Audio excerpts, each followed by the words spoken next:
Retro ஆன்மீகம் நேயர்களுக்கு அன்பு வணக்கம். நான் ஜோதிடர் குரு வரதராஜ பெருமாள். நம்ம சேனலில் வர நிகழ்ச்சி மூலிமா உங்களை சந்திக்கிறதுல மிக்க மகிழ்ச்சி. நம்ம என்ன பார்க்க போகிறோம் அப்படின்னா பார்த்தீங்கன்னா, ஒவ்வொரு ராசிக்கும் இப்போ நடந்திருக்கிற சுக்கிரனுடைய பயிற்சி, அதாவது நம்ம கும்பராசியிலேருந்து மீன ராசிக்கு, தன்னோட உச்ச வீடான மீன ராசிக்கு சுக்கிர பகவான் வந்திருக்கார். ஸோ இது வந்து பார்த்திங்கன்னா மே 31ஆம் தேதி வரைக்கும் இந்த நிலை தொடர்றதா இருக்குது. இந்த சுக்கிரனுடைய நிலை வந்து ஒவ்வொரு ஜாதகர்களுக்கும் ஒவ்வொரு ராசிக்காரர்களுக்கும் ரொம்ப முக்கியமானது. ஏன்னா சுகபோகங்களையும் வாழ்வியலுக்கு ஆன அனைத்து வசதி வாய்ப்புகளையும் இன்பங்களையும் கொடுக்கக்கூடிய ஒரே கிரகம் யாருன்னு கேட்டிங்கன்னா சுக்கிரன் தான். அதே நிலையில் வந்து தன்னோட பகையாளர்களுக்கு, பகை ராசிக்காரர்களுக்கு இவரை போல் வந்து ஒரு கடுமையான ஒரு துன்பங்களை கொடுக்கக்கூடியவரை நம்ம பார்க்க முடியாது. இந்த மாதிரியான மிக முக்கியமான ஒரு பலன்களை கொடுக்கக்கூடிய அந்த சுக்கிரனோட நிலை ஒவ்வொரு ராசிக்காரர்களுக்கும் எப்படி இருக்குன்ற பற்றி பார்க்க போகிறோம்.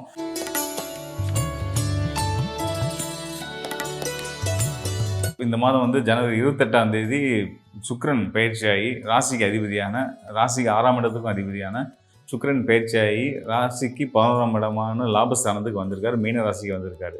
ஸோ இந்த சுக்கிரனோட நிலை இன்னும் வந்து உங்களுக்கு வந்து பார்த்திங்கன்னா மே மாதம் 31ஆம் தேதி வரைக்கும் தொடர இருக்குது. இந்த கிட்டத்தட்ட ஒரு 4 மாதம் உங்களுக்கு வந்து என்ன மாதிரியான பலன் ரொம்ப முக்கியமானது என்ன, உங்களுடைய ராசிக்கு 6ஆம் இடத்துக்கும் அதிபதியாக வரக்கூடியவர் உங்கள் ராசி அதிபதி சுக்கிரன் தான்.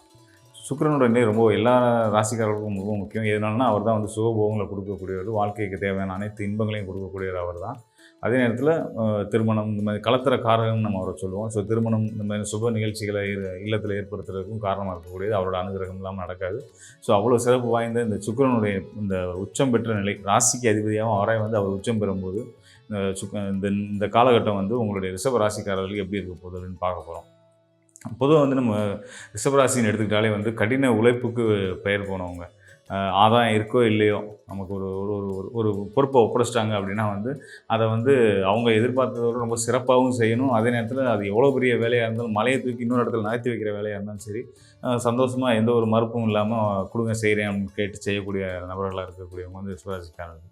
வேலையில் மட்டும் இல்லாமல் உறவுகளுக்கும் பார்த்திங்கன்னா ஓடி ஓடி வேலை செய்யக்கூடிய, செஞ்சு கெட்ட பேர் வாங்கக்கூடிய ராசிக்காரர்னு சொன்னால் ரிஷபராசிக்காரர்களை சொல்லலாம். அண்ணன் தம்பி உறவுகள் நண்பர்கள் அப்படின்னு கவனித்து சொந்த குடும்பத்தை கவனிக்காமல் விட்டுருவாங்க.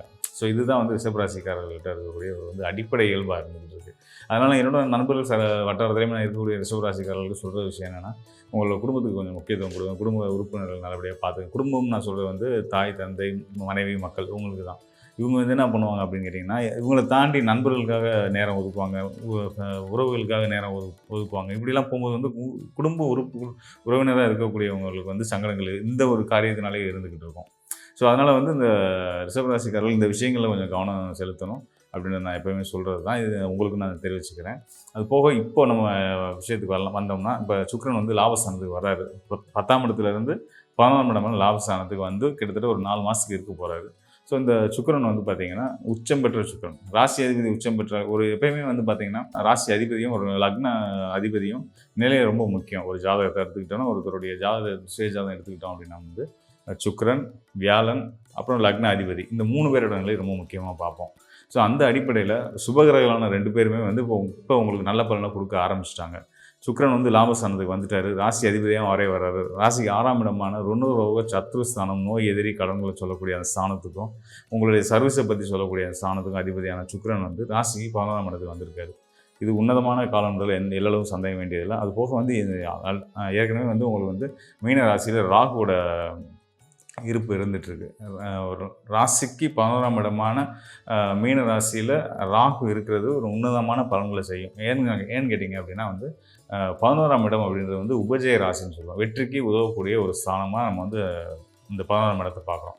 அதுலேயும் குறிப்பாக 11ஆம் இடத்துல அசுபர்கள், ராகு, செவ்வாய், சூரியன், சனி போன்ற அசுபர்கள் இருக்கும்போது மிக உன்னதமான நற்பலன்களை நமக்கு கொடுப்பாங்க.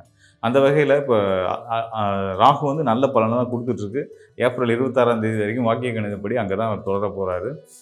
இப்படி இருக்கக்கூடிய இந்த நிலையில் அந்த ராகுவோட அந்த பண்புகளுக்கு அது செய்யக்கூடிய நன்மைகளை இன்னும் சிறப்பாக யோகமாக அதை மாற்றி இன்னும் நல்ல பலனாக கொடுக்குறதுக்கு இந்த இப்போ ராகுவோடு சேர்ந்துருக்கக்கூடிய மீன ராசியில் இருக்கக்கூடிய ராகுவோடு சேர்ந்துருக்கக்கூடிய இந்த சுக்கிரனுடைய காலம் வந்து மிக சிறப்பான உன்னதமான காலம்ன்றதில் எந்த வகையிலும் சந்தேகமே வேண்டியதில்லை. ராகு சுக்கிரன் நினைவு வந்து பல வகையில் பல யோகங்களை கொடுக்கும். அதாவது பொருளாதாரமாக வளர்ச்சியை கொடுக்கும், தொழில் சார்ந்த வளர்ச்சிகளை கொடுக்கும்.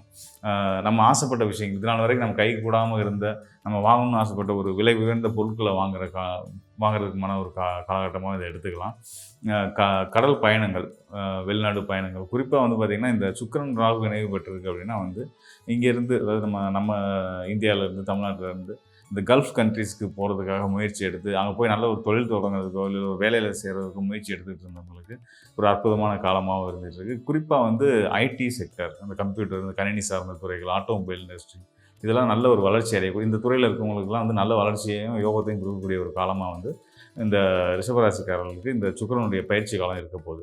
அதாவது மே 31ஆம் தேதி வரைக்கும், ஜனவரி 28ஆம் தேதியிலேருந்து மே 31ஆம் தேதி வரைக்குமான இந்த சுக்கிரனுடைய பயிற்சி உச்சம் பெற்ற நிலையில் இருக்கக்கூடிய இந்த சுக்கிரனுடைய காலம் வந்து இந்த வகையிலெல்லாம் உங்களுக்கு வந்து சிறப்புகளை செய்ய போகுது. ஸோ இந்த துறை சார்ந்தவங்க மட்டும் இல்லாமல் இந்த ரிஷபராசியில் பிறந்த எல்லாருக்குமே சிறப்பான யோகமான காலம்ன்றதை நம்ம வந்து எந்த வகையிலையும் சந்தேகப்பட வேண்டியதில்லை. உங்களுக்கு இன்னொரு சிறப்பு என்ன அப்படின்னு கேட்டிங்கன்னா வந்து, உங்கள் ராசிக்கு 10ஆம் இடத்துல சனியோடைய நிலை தொடர்ந்துட்டுருக்கு. ராகு ஆல்ரெடி 11ஆம் இடத்துல இருக்கார். இப்போ வந்து பார்த்திங்கன்னா இந்த நிலை, இப்போ இந்த மாதங்களில் வந்து பார்த்திங்க அப்படின்னா வந்து குரு வந்து ராசியிலே இருக்கார், ஜென்ம குரு இருந்துகிட்ருக்கார். குரு பயிற்சியுமே இந்த அடுத்து வரக்கூடிய மே மாதம் 11ஆம் தேதி நடக்க இருக்குது. அந்த குரு பயிற்சியும் ஆனதுக்கு பின்னாடி இன்னும் சிறப்பு. குரு வந்து தனஸ்தானத்துக்கு வந்தார். ராசிக்கு 8, 11 இருந்தாலும், அவர் வந்து பகை கிரகமாக இருந்தாலும், உங்களுக்கு ராசிக்கு 2ஆம் இடமான தனஸ்தானத்துக்கு, குடும்பஸ்தானத்துக்கு, வாக்குஸ்தானத்துக்கு வரப்போகிறாரு. இப்படி வரும்போது என்ன ஆகுது அப்படின்னு கேட்டிங்க அப்படின்னா, ராசிக்கு 11ஆம் இடத்துல இருக்கக்கூடிய உங்கள் ராசி அதிபதி சுக்கிரனுக்கும் ராசிக்கு 2ஆம் இடத்துக்கு வரக்கூடிய குருவுக்கும் கேந்திர தொடர்பு ஏற்படுது. அதாவது குருவுக்கு 10ஆம் கேந்திரத்தில் வந்து சுக்கிரனும், சுக்கிரனுக்கு 4ஆம் கேந்திரத்தில் வந்து ஒரு நம்ம குருவும் இருக்கிறதுனால வந்து இது வந்து கேந்திர தொடர்பு மூலியமாக ஒரு 2 கிரகங்கள் நிலையில் இருக்காங்கன்னா 2 பேருமே நல்ல யோகங்களை செய்யக்கூடிய காலமாக இருக்கும். லாபஸ்தானமும் உங்களோட தனஸ்தானமும் ஒன்றுக்கு ஒன்று தொடர்புடும் போது தர்மகர்மாதிபதி யோகம் ஏற்பட்டு உங்கள் தொழில் சார்ந்த வகையில் நீங்களே எதிர்பாராத அளவில் மிகப்பெரிய யோகங்கள் அடையக்கூடிய ஒரு காலமாக இருந்துகிட்டு இருக்குது. தொழில் வளர்ச்சிக்காக நீங்கள் முயற்சி பண்ணி ஒரு மிஷினரிஸ் வாங்கணும், அந்த உங்களுக்கு இன்னும் தொழில் அடுத்த நிலைகளுக்கு உயர்த்தி கொண்டு போகணும்னு நீங்கள் நினச்சிட்டு இருந்த நபர்களுக்கெல்லாம் வந்து கண்டிப்பான முறையில் இதெல்லாம் வந்து சாத்தியப்படுத்தக்கூடிய ஒரு காலமாக இந்த சுக்கிரனுடைய காலமும் அடுத்து நடக்க இருக்கக்கூடிய குரு பயிற்சி காலமும் இருக்க போகுது அப்படின்றதுல சந்தேகம் இல்லை. இன்னும் மேலும் ஒரு சிறப்பு என்ன அப்படின்னு கேட்டிங்கன்னா, உங்களுக்கு வந்து ராகுவும் பயிற்சியாகி ராசிக்கு 10ஆம் இடத்துக்கு வரப்போகிறாரு. ஸோ 10ஆம் இடத்துல இருக்கக்கூடிய கிரகங்கள், தனஸ்தானத்தில் இருக்கக்கூடிய குரு, 11ஆம் இடத்துல இருக்கக்கூடிய சுக்கிரன், இப்படி ஏனைய கிரகங்கள் அனைத்துமே வந்து உங்களுக்கு நல்ல பலனை கொடுக்கக்கூடிய ஒரு நல்ல நிலையில் இருந்துகிட்ருக்காங்க. ஸோ நிச்சயமாக வந்து நீங்கள் வந்து இந்த கோச்சார கிரகங்களை பற்றி பயமே உங்களுக்கு வேண்டியதில்லை. கோச்சார நிலை கிரகங்கள் வந்து ரொம்ப முக்கியமானது. ஒருத்தருடைய எதிர்கால பலன்களை பற்றி தெரிஞ்சுக்கிறதுக்கும், நடப்பு நிகழ்வுகளை பற்றி தெரிஞ்சுக்கிறதுக்கும், நம்ம சரியான பாதையெல்லாம் போயிட்டுருக்கோமா தெரிஞ்சுக்கிறதுக்கும் இந்த கோச்சார நிலையும் ரொம்ப முக்கியம். அதே நேரத்தில் உங்களுடைய சுயஜாத நிலையும் ரொம்ப முக்கியம். சுயஜாதத்தில் ராகு, சுக்கிரன், குரு, மற்ற ஏனைய கிரகங்கள் என்னென்ன நிலையில் இருக்காங்க, லக்னம் என்ன, உங்களோட தசாபுத்தி என்ன, இதெல்லாம் இணைச்சு இந்த கோச்சார பலன்களின்படியும் பார்த்து ஒரு பலன் சொல்லும்போது தான் மிக துல்லியமான பலன்களை கொடுக்க முடியும். அந்த வகையில் நமக்கு ராசி அடிப்படையில் பார்க்கும்போது கோச்சார பலன் வந்து ரொம்ப சிறப்பாகவே இருக்குது. அதாவது கோச்சார பலன்கள், கோச்சார கிரக நிலைகள், சுக்கிரன், சனி, ராகு, குரு, இந்த மாதிரி முக்கியமான கிரகங்கள் எல்லாமே நல்ல நிலையில் இருக்கிறதுனால உங்களுக்கு சிறப்பான யோக காலன்றதில் நம்ம வந்து எல்லாம் சந்தேகம் வேண்டியதில்லை. இது போக உங்கள் தனிப்பட்ட ஜாதகத்தையும் எடுத்து வச்சு பார்க்கும்போது ரொம்ப துல்லியமான நம்ம சரியாக தான் போயிட்டுருக்குமா, செய்கிற விஷயங்கள் சரிதானா, உண்மையிலே யோகமான காலமா அப்படின்றது வந்து ராசி அடிப்படையில் மட்டும் இல்லாமல் லக்ன அடிப்படையில், அதாவது உங்களோட விதி அடிப்படையில், அதாவது உங்கள் சுயஜாத அடிப்படையில் பார்க்கும்போது இன்னும் சரியாக நம்ம தெரிஞ்சுக்க முடியும்.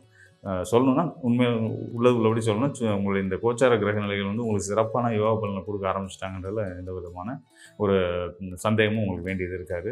ஸோ அதனால் வந்து நீங்கள் வந்து எடுத்த விஷயங்களில் வந்து தைரியமாக சந்தோஷமாக முன்னெடுத்து போயிட்டே இருக்கலாம். வெற்றிகள் உங்களுக்கு கைகூடி வந்துடும். அது போக வந்து நீங்கள் வந்து வழிபாடுன்ற வகையில் பார்க்கும்போது வந்து எப்பயுமே வந்து நம்ம ரிஷபராசிக்காரர்களுக்கு வந்து ராசி அதிபதியே மகாலட்சுமி தான், சுக்கிரன் தான் சுபிச்சக்காரன்னு சொல்லுவாங்க இல்லையா. அந்த சுக்கிரனுடைய ஆதிபத்தியம் யாருன்னு கேட்டிங்கன்னா மகாலட்சுமி தான். ஸோ அது போக உங்களுக்கு யோகத்தை செய்யக்கூடியவர் யாருன்னா மகாவிஷ்ணு, புதன். ஸோ புதனோட அதிபதியாக வரக்கூடியவர் வந்து மகாவிஷ்ணு. இந்த மகாவிஷ்ணு, மகாலட்சுமி 2 பேர்த்தையும் நீங்கள் வந்து தொடர்ந்து வழிபடுறது உங்களுக்கு எல்லா வாழ்க்கையில் எல்லா ஒரு காலச்சூழலையும் மிக உன்னதமான யோகங்களையும் உங்களோட பூர்வ புண்ணியங்கள்லாம் உங்களுக்கு கொண்டு வந்து சேர்க்கக்கூடிய, அதன் மூலயமா நீங்கள் வந்து எந்த தடைகள் இருந்தாலும் நீங்கள் தாண்டி அதில் ஜெயிச்சு வரக்கூடிய ஒரு சூழலை வந்து மகாவிஷ்ணு மற்றும் மகாலட்சுமியோட வரலாறு நீங்கள் அடைவீங்க. புத்திரகாரன், புத்திரஸ்தான அதிபதியாக வரக்கூடிய அந்த புதனோட நிலையும் உங்களுக்கு இப்போ கோச்சார அடிப்படையில் ரொம்ப சிறப்பாக இருந்துட்டு இருக்கிறதுனால, உங்களோட பூர்வ புண்ணியஸ்தான அதிபதியாக வந்து புதன் வரதுனால நீங்கள் வந்து புதனுடைய அதிபதியாக இருக்கக்கூடிய மகாவிஷ்ணுவை வந்து நீங்கள் வந்து வழிபடுறது ரொம்ப சிறப்பான யோகங்களை செய்யும். அது போக வந்து ஏழைகளுக்கு உங்களால் முடிஞ்ச உதவிகளை, தான தர்மங்களை செய்யுங்க. சரியான துறையை தேர்ந்தெடுத்து அதில் நீங்கள் பயணிக்கும்போது மிகப்பெரிய உன்னதமான வெற்றியை அடைய போகிறீங்க அப்படின்றது தான் வந்து இப்போ இருக்க கோச்சார அடிப்படையிலான உங்களுக்கான பலன் நான் சொல்லிக்கிறேன். காலம் நல்லா இருக்குது, பயன்படுத்தி வெற்றி அடைங்க அப்படின்னு வாழ்த்துறேன். வணங்குறேன். நன்றி, வணக்கம்.